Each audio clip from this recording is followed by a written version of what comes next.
एखादी दुर्घटना घडते आणि ती विस्मरणातही जाते, पण प्रत्यक्ष पोळलेल्यांना दूरगामी परिणाम दीर्घकाळ भोगावे लागतात। त्या प्रश्नांचा सामना पुढील अनेक पिढ्यांनाही करावा लागतो।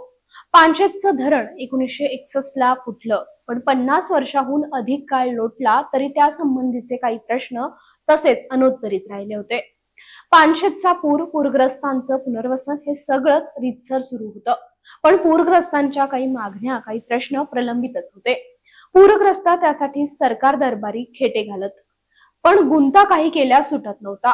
जमिनीचा मालकी हक्क, अनधिकृत खरेदी विक्री व्यवहार, अतिक्रमण नियमित करण्यासारखे अनेक मुद्दे प्रलंबित होते।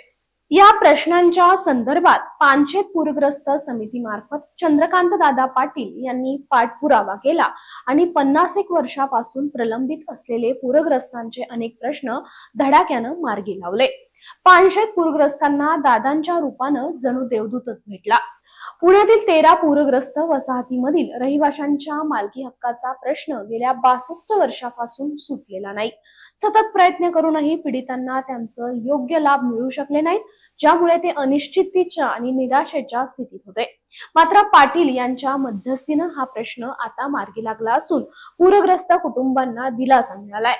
पानशेत पूरग्रस्त समितीचे अध्यक्ष मंगेश खराटे यांनी पाटील यांनी प्रश्न सोडवण्यासाठी केलेल्या अथक प्रयत्नांचं कौतुक केलंय। या वसाहतीमधील रहिवाशांनी अनेक दशकं त्यांचे मालकी हक्क मिळवण्यासाठी संघर्ष केला। अनेक आश्वासनं देऊनही त्यांना सतत अडचणींचा सामना करावा लागला।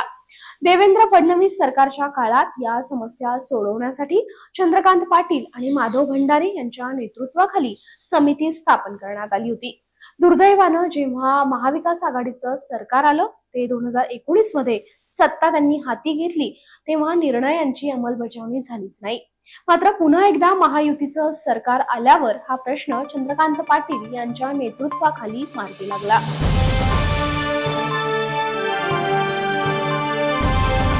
समाजकारण, प्रशासन आणि राजकारणातल्या अचूक विश्लेषणासाठी बखर लाईव्हच्या सोशल मीडिया प्लॅटफॉर्म्सना लाईक, फॉलो आणि सबस्क्राईब करा।